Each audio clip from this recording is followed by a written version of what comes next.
In today's Sunrise Smart Start, we start with breaking updates as a man is in the hospital after being shot in Rochester. Police tell us this happened around 12:30 this morning on Sherman Street. That victim, a 25-year-old man, expected to survive. Well, there are currently no suspects in custody, though police ask if you think you know anything here, please give them a helping hand. Call 911. Happening today, the trial will continue for a third man accused of a triple shooting that killed two people. Diedrich Fulwiley and Kelvin Vickers have already been convicted in this 2022 reported shooting spree. 21-year-old Raheem Robinson is the third defendant also charged in that shooting. It is his court appearance that will happen today. Fulwiley, Vickers, Robinson all involved allegedly in a triple shooting that killed 19-year-old Richard Collins and 25-year-old Mygel Rand. The third victim was able to survive. Vickers is that man currently spending life behind bars for killing Rochester police officer Anthony Mazurkiewicz. Fulwiley pled guilty to his charges yesterday. Meanwhile, Robinson back in court this afternoon at 1:30. An arrest has been made in the deadly shooting inside of a Popeyes restaurant back in December. Police tell us they arrested Jose Laureano Serrano on Wednesday.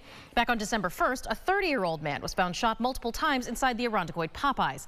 That victim, Jose Centino Torres, later died at the hospital. Police say that the video does show Laureano Serrano was acting in self-defense when he shot Torres during an argument, adding that it was, quote, clear he was not the aggressor in the situation. However, despite all this, police say Laureano Serrano still had to be arrested because he did not legally own the gun at the time of this alleged incident. He has been arrested on criminal possession of a firearm and is now being held in the Monroe County Jail. A Rochester man currently under arrest accused of having inappropriate contact with a 13-year-old. We are told 30-year-old Jonathan Woody had explicit online and text communications with the child in question. Then in January, prosecutors say Woody paid for an Uber to a hotel room to meet with the minor, provided them with alcohol and marijuana, then engaged in sexual acts. The child's family noticed that they were missing and called 911. Woody's now charged with enticement of a minor and faces 10 years behind bars. Well, quote, lucky to be alive. That is the message that officials shared with us after this FedEx truck crashed on the thruway, dangling over the bridge over Pittsford-Mendon Center Road for hours yesterday. State police say that the tandem tractor trailer was driving on the I-90 overpass when it sideswiped a disabled vehicle and overturned. The driver of the semi was taken to the hospital, able to make it out with what police call seemingly minor injuries. All right, let's take a check of that forecast here with James. The throughway cameras right now, I wanted to show you this wet stretch we've got along the throughway here. Let's pull that up right now, shall we? Because I want to get right to this. You can see that rain on all cameras here. We've got wet roads across Victor over into Batavia, dealing with some fog issues as well. So probably the toughest commute this morning because of that rain, some ponding on roads. I do expect this to linger for a lot of this morning as well, Michaela. Could be an issue for some through about noon time.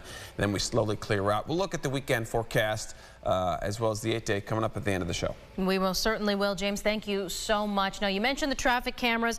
We saw the raindrops kind of clinging to the glass there as we tried to see through to our commute this morning. Same story here, looking out over the west side here at 6:51. However, luckily, none of that rain seems to be causing any slowdowns across our main highways. 390, 490, and 590 are clear, though there is an accident at Brooks Avenue at Deep Rock Road and also another at Lexington Avenue at Fisher Street and Colfax Street. So keep those in mind, everybody. But so far, it's a pretty nice Friday.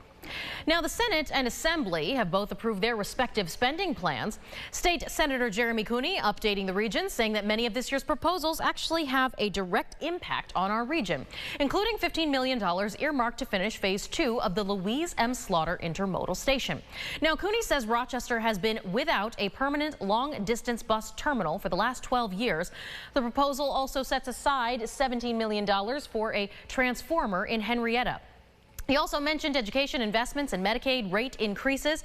Cooney further adding one of the biggest proposals is addressing poverty in Rochester. 3 out of the 5 poorest zip codes in all of New York State are in the city of Rochester. So this budget includes a $25 million investment specifically to the city of Rochester, but it also increases what we call the working families tax credit, so that hardworking families in the city of Rochester and our suburban towns who make a certain income threshold will actually be able to see an increase in the tax rebate that they receive from New York State. We're certainly keeping an eye on that as the next step is negotiating with the governor on a final spending plan. The budget due April 1st. Stay with News 8 for further updates. Well, we're just one day away from the St. Patrick's Day Parade, and there's dancers from the Rochester Academy of Irish Dance busy preparing for that big day, up early with us to show us their hard work. Aaron Spitzer joining us live in Penfield this morning, talking with some of those hard-working performers. Aaron, what do you have to share with us here this morning? Oh, Michaela, these guys have so much going on this weekend. They're busy beyond words. We're here with some of the dancers, the minis, if you will. We're going to talk a little bit about the float. Can you tell me a little bit about the St. Patrick's Day float? How excited you are about tomorrow? Yeah, so the float is where the seniors and the world qualifiers go on, and then we wear black and gold, and then the dancers that aren't world qualifiers and seniors dance behind the float. Are you excited for tomorrow? Very excited. What are you most excited about? Probably dancing and just seeing everyone. Okay, and let's talk a little bit about these costumes. They're so intricate. I understand that you're not going to be wearing these tomorrow, but that you do wear them for competition. So what goes into these costumes? These are called solo dresses, and when you get to prelim and champ, you dance solo usually. And also, if you're in prelim and novice and anything else, you can have a solo dress too, and wear it, I guess.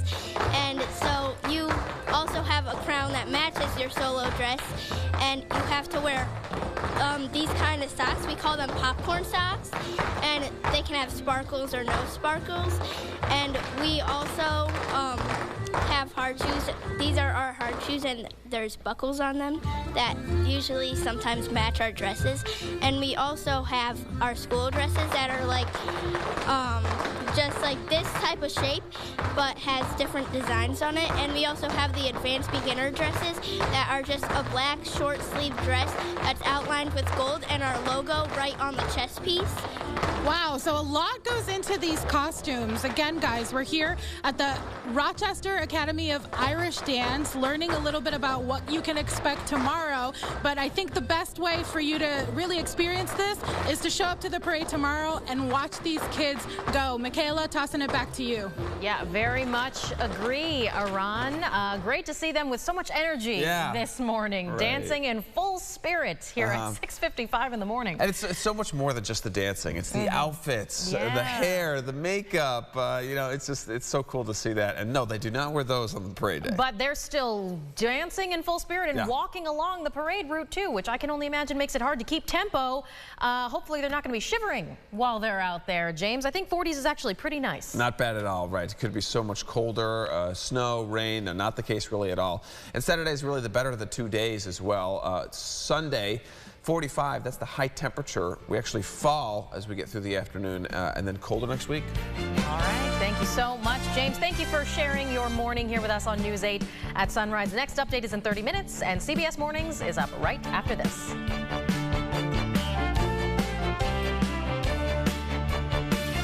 Follow News 8 wherever you are on RochesterFirst.com, Facebook, Twitter, and on our app for news and weather.